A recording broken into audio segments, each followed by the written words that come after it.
જય માતાજી મિત્રો, મારી ચેનલ મમતાની રસોઈમાં તમારું સ્વાગત છે। તો રોટલી શાક બનાવવાની ઈચ્છા ના હોય ત્યારે ઝટપટ બની જાય અને ઇડલી ઢોસાને પણ ભૂલાવી દે તેવી આજે આપણે રેસીપી તૈયાર કરીશું અને ખૂબ જ ઝડપથી બનાવીશું અને બહુ વધારે તૈયારી કરવાની પણ જરૂર નહીં પડે। તો અત્યારે મેં આ રેસીપી બનાવવા માટે 1 વાટકી ઝીણો રવો લીધો છે। તો તમારી પાસે રવો ના હોય તો તમે સોજીને મિક્સરમાં પીસી અને આ રીતે ઝીણો કરી શકો છો। તો એક મોટા બાઉલની અંદર લઈ લઈશું। હવે તેની અંદર આપણે સ્વાદ પ્રમાણે મીઠું એડ કરીશું, અડધી ચમચી જેટલું। અને જે વાટકીથી આપણે રવો લીધો છે તે જ વાટકીના માપથી 1 વાટકી આપણે અંદર પાણી એડ કરીશું અને પાણીની સાથે સારી રીતે આપણે રવાને મિક્સ કરી લઈશું।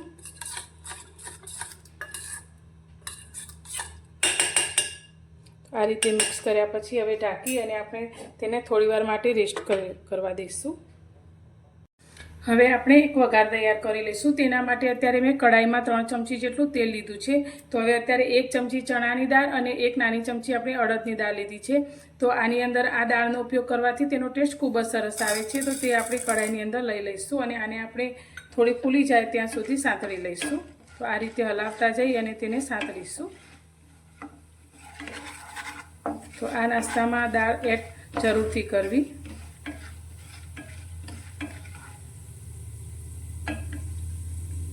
તેની સાથે અત્યારે આપણે થોડી રાઈ લીધી છે, અડધી ચમચી જેટલી, તે ઉમેરી દઈશું।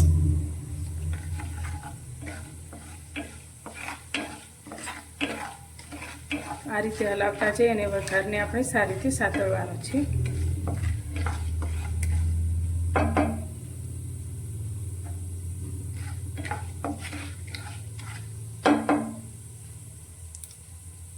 તો રાઈ આપણી થોડી ચટકવા લાગે એટલે તેની અંદર અત્યારે મેં તીખાસ માટે લીલા મરચાં 2 સમારેલા લીધા છે, તે અંદર ઉમેરીશું અને સાથે આપણે મીઠા લીમડાના પાનના આ રીતે ટુકડા કરી દીધા છે, તે ઉમેરીશું।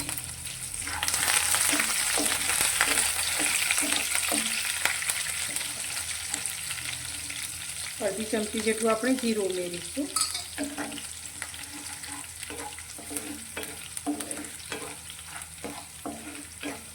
મરચાં આપણા સારી રીતે સંતળાઈ ગયા છે।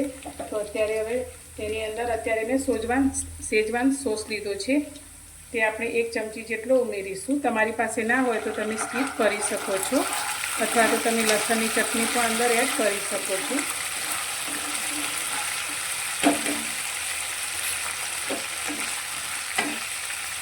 હવે અત્યારે એક મીડિયમ સાઇઝના બટેકાનું આ રીતે મેં મોટું છીણ કરી લીધું છે, તે અંદર ઉમેરીશું અને સારી રીતે વઘારમાં મિક્સ કરીશું।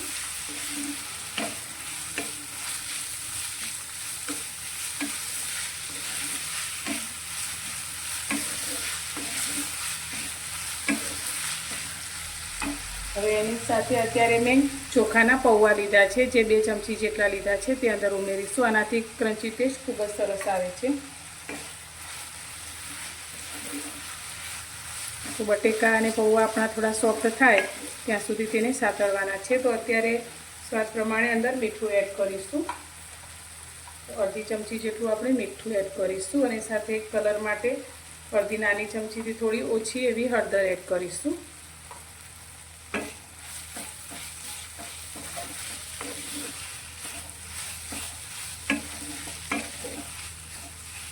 તો આ રેસીપીમાં આપણે બટેકાને બાફવાની કોઈ ઝંઝટ રહેતી નથી અને ખૂબ જ ઝડપથી આ રેસીપી આપણી તૈયાર થાય છે। તો તમે આ રેસીપી બનાવી અને સવાર સાંજે લઈ શકો છો અને બાળકોને તમે લંચ બોક્સમાં પણ આપી શકો છો।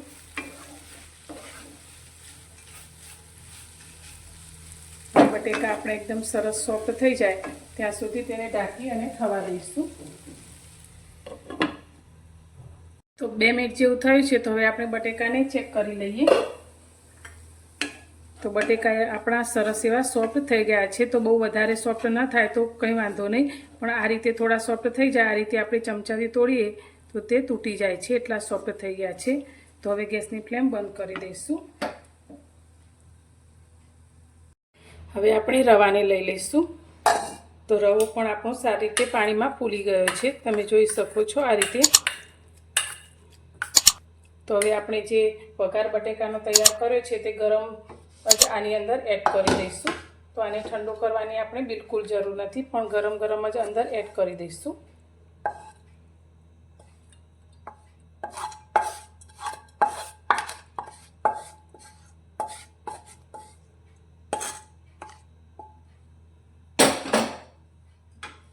હવે બધું જ આપણે સારી રીતે મિક્સ કરીશું.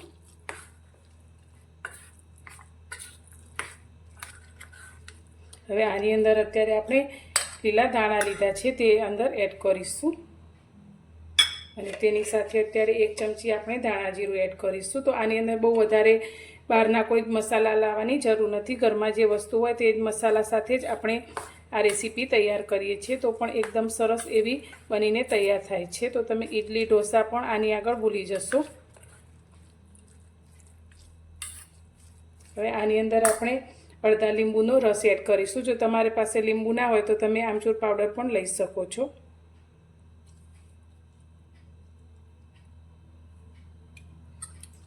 ફરી એકવાર સારી રીતે બધું જ મિક્સ કરી લઈશું.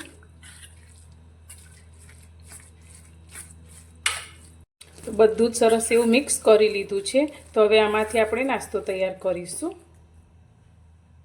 નાસ્તો બનાવવા માટે મેં ગેસ પર આ રીતે એક વઘારિયું લીધું છે. તો વઘારિયાની અંદર અત્યારે આપણે 1 ચમચી જેટલું તેલ ઉમેરીશું. તો તમે આની જગ્યાએ કડાઈનો ઉપયોગ પણ કરી શકો છો, તો નોનસ્ટિક પેનનો ઉપયોગ પણ કરી શકો છો. હવે તેલ આપણું થોડું ગરમ થઈ જાય એટલે તેની અંદર અત્યારે આપણે થોડું જીરું એડ કરીશું અને જીરું આપણું થોડું ફૂટવા લાગે એટલે આપણે જે તૈયાર કરેલું બેટર છે તે અંદર લઈ લઈશું.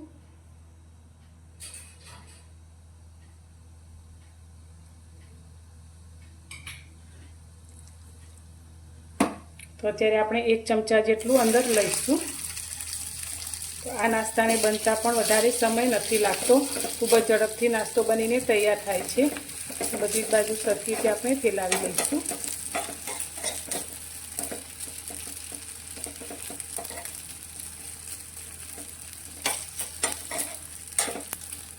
નીચેથી થોડો ક્રિસ્પી થાય એટલે આપણે તેને ફેરવીશું.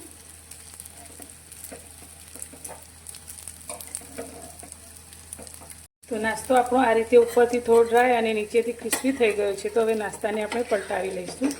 તો આસાની રીતે પલટાઈ જાય છે અને હવે આપણે તેની નીચેની સાઈડ પણ થવા દઈશું. તો તમે જોઈ શકો છો એકદમ સરસ એ ઉપરથી ક્રિસ્પી આપણો નાસ્તો થઈ ગયો છે અને આને થતાં પણ બહુ વધારે સમય નથી લાગતો.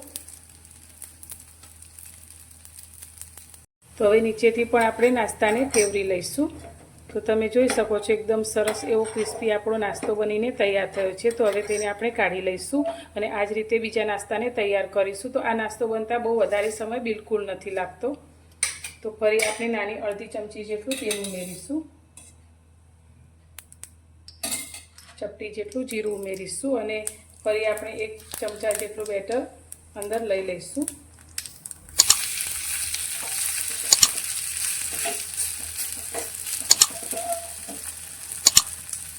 આ નાસ્તાને પણ આપણે સારી રીતે ચડવા દઈશું.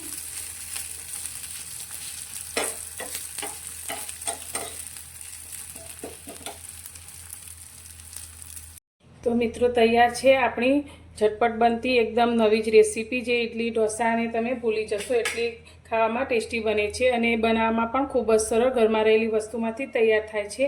તો આને તમે ટામેટાની ચટણી, કોથમીરની ચટણી સાથે ખાઈ શકો છો. બાળકોને લંચ બોક્સમાં પણ આપી શકાય છે.